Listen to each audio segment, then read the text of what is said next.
It happened in the span of a single human lifetime. 1 century, entire empires that had stood for 1,000 years simply stopped existing. Cities that once housed tens of thousands of people were left empty, their streets swallowed by silence. Trade routes that connected 3 continents went dark overnight. And when the smoke cleared, the map of the ancient world had been rewritten so completely that the people who came after barely remembered what had been lost. Archaeologists call it the Late Bronze Age collapse, but that clinical name does nothing to capture what actually happened. This not a single war. It was not one invasion, one earthquake, or one famine. It was something far stranger, a chain reaction of catastrophes that fed into each other, each one weakening the world a little more, until the entire interconnected civilization of the Eastern Mediterranean buckled and came apart at the seams. For centuries, historians assumed this kind of total societal breakdown belonged only to fiction. Civilizations, after all, are supposed to decline slowly. They fade, they get absorbed, they transform. But what happened around 1200 BCE was different. It's fast. It was violent. And to this day, researchers are still piecing together exactly why it happened. Because the evidence, frustratingly, refuses to give a single, clean answer. To understand how staggering this collapse really was, you first have to understand what the world looked like right before it. Picture the Eastern Mediterranean at the height of the Bronze Age. It was not a patchwork of isolated tribes. It was a network, an ancient version of a global economy, stitched together by ships, diplomacy, and shared ambition.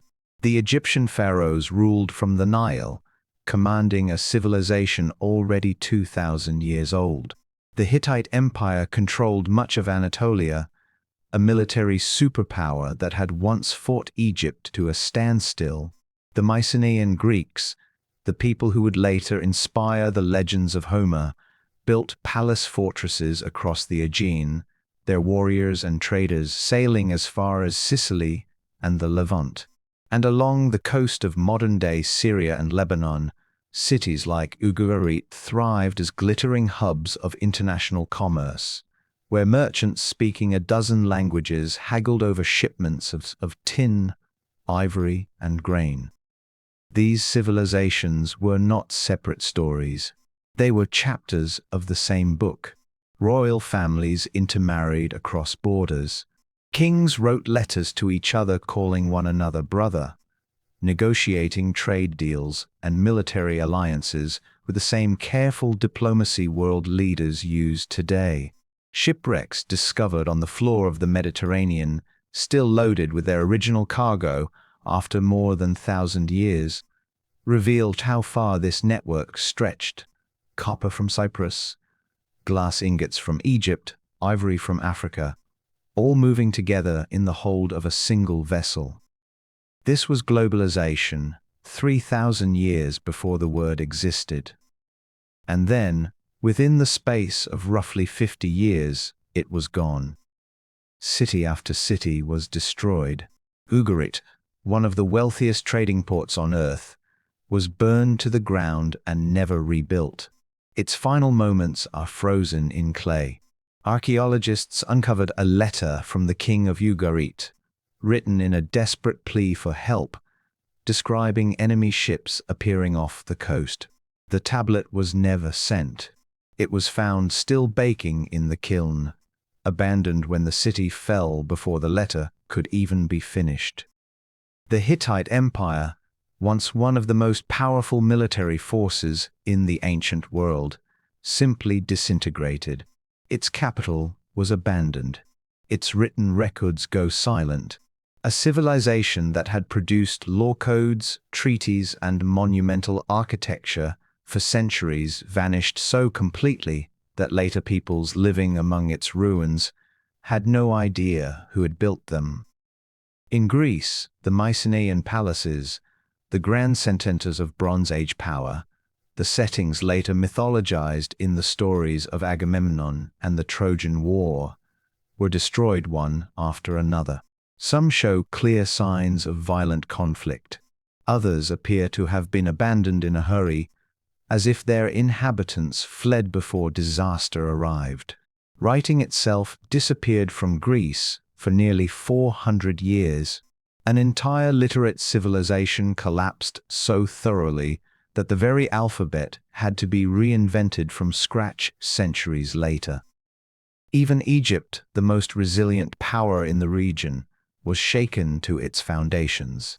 Pharaoh Ramesses III ordered a massive invasion by a mysterious coalition of seafaring raiders, describing them in his inscriptions as a force so overwhelming that no land could stand before their arms. Egypt survived, but only barely and never again with the same strength it once commanded. So what could possibly cause so many powerful, wealthy, sophisticated civilizations to fall apart at almost exactly the same time? This is where the story stops being simple and starts becoming one of the most debated mysteries in archaeology. For decades, the most famous explanation pointed to a single villain, a mysterious group known only as the Sea Peoples. Egyptian inscriptions describe waves of foreign raiders arriving by ship, attacking coastal cities, and even attempting to invade Egypt itself. For a long time, popular history treated the Sea Peoples almost like ancient supervillains, a marauding horde that single-handedly toppled the Bronze Age world. But modern archaeology tells a more complicated story. Researchers believe the Sea Peoples were not one unified nation or army, but rather a shifting coalition of displaced groups, sailors, refugees, and warriors from multiple regions, some possibly from the Aegean, others potentially from Anatolia or the central Mediterranean. According to archaeological evidence, they may have been as much a symptom of the collapse as a cause of it. Desperate populations set into motion by other disasters already unfolding around them. That raises an unsettling question.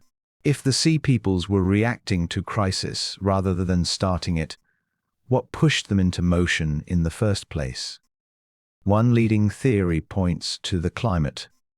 Scientists studying ancient pollen samples, sediment cores, and cave formations from this exact period have found consistent evidence of a prolonged, severe drought across the eastern Mediterranean.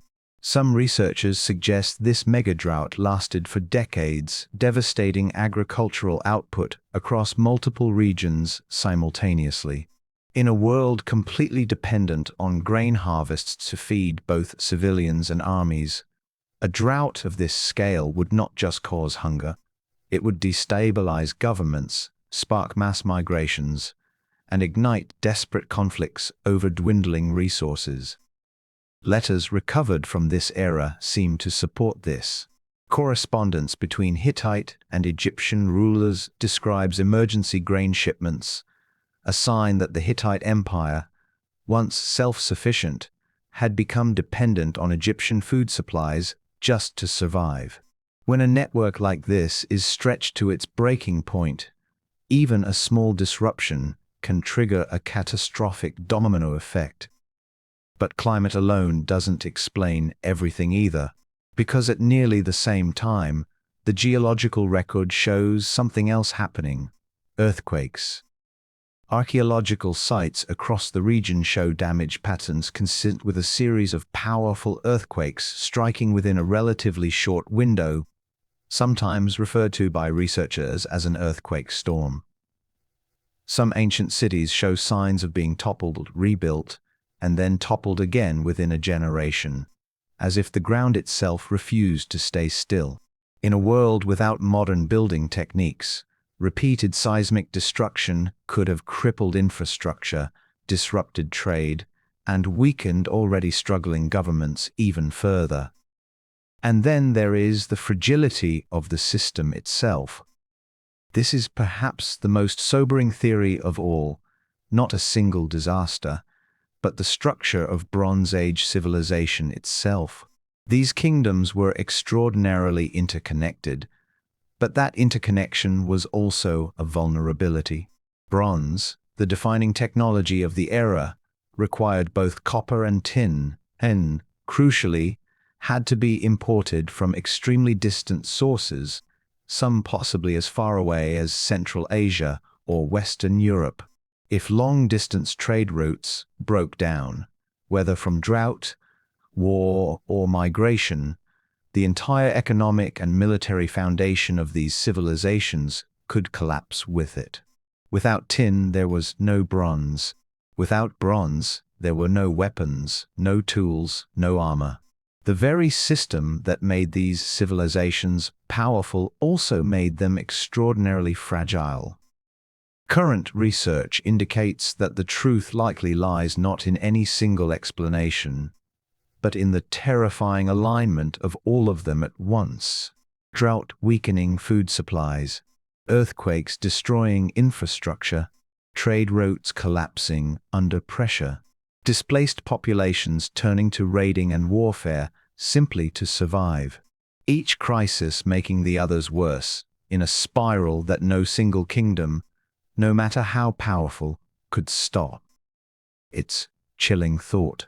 The most advanced civilizations of their time, with centuries of accumulated knowledge, military might, and diplomatic relationships, still could not survive the compounding weight of multiple crises striking together.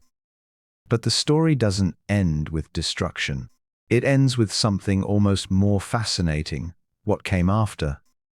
In the immediate aftermath, the world entered what historians often call a dark age.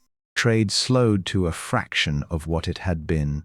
Writing systems disappeared in some regions. Populations shrank. Cities that once held tens of thousands were reduced to small villages, if they were inhabited at all. For nearly 3 centuries, much of the eastern Mediterranean existed in a kind of historical fog, a period so poorly documented that archaeologists have struggled for generations just to piece together its basic timeline. And yet, out of that darkness, something new began to take shape. In Greece, the long silence eventually gave way to new forms of writing, new political structures, and eventually the world of the Greek city-states, the very foundation of what would become classical Greek civilization, the same civilization that would later gift the world with philosophy and drama. In the Levant, the vacuum left by the collapse of larger empires allowed smaller, previously overshadowed peoples to rise. Among them were the Phoenicians, master sailors and traders who would go on to spread their alphabet across the Mediterranean, an alphabet that, through generations of adaptation, would eventually become the very letters used to write the words you're reading right now. In other words, the Bronze Age collapse didn't just destroy a world. It cleared the ground for a new one to grow. The empires that had dominated for centuries, rigid and centralized, gave way to smaller, more adaptable societies. And some historians suggest that this dramatic reset may have inadvertently paved the way for innovations that shaped the future of Western civilization itself. There's a strange kind of irony in that. One of the greatest catastrophes in ancient history may have also been one of the most transformative turning points in human progress, not despite the destruction, but in some ways because of it. Even now, more than 3,000 years later, researchers continue to debate the exact sequence of events. New excavations, new sediment cores, new translations of ancient tablets keep refining the picture, but no single piece of evidence has closed the case completely. The evidence remains debated, and that's not a weakness in the story, it's part of what makes it endure. This wasn't a myth invented to explain the unknown. It was a real, documented, archaeologically verified collapse of interconnected civilizations, and we are still working, tablet by tablet, ruin by ruin, to fully understand why it happened. What we do know is this: a world once bound together by trade, diplomacy, and shared ambition came apart with terrifying speed. Empires that seemed permanent turned out to be far more fragile than anyone realized. And the people living through it had no idea they were witnessing the end of an entire age. They simply knew that the ships weren't coming, the harvests were failing, and the cities around them were burning. It's tempting to think of the Bronze Age collapse as something distant, a story locked safely in the past. But strip away the bronze weapons and the ancient palace walls, and the underlying pattern feels unsettlingly familiar: a world of connected trade, a dependence on distant supply chains, climate pressures pushing systems to their limits, political structures unable to adapt quickly enough to compounding crises. Maybe that's the real reason this collapse still captivates historians and archaeologists today. It isn't just a mystery about the past. It's a mirror, one that forces us to ask how resilient our own interconnected world truly is, and what it would take for a chain of crises, each one manageable alone, to bring it all crashing down together. So here's the question worth sitting with. If a network of empires that lasted for centuries could unravel in just a few decades, once too many pressures hit at once, what does that say about the systems we depend on today? And if history really doesn't to rhyme, even if it doesn't repeat, what do you think the modern world's version of a Bronze Age collapse would look like? Let us know what you think in the comments. And if theories like this fascinate you as much as they fascinate us, stay close, because this is far from the last collapse we're going to uncover.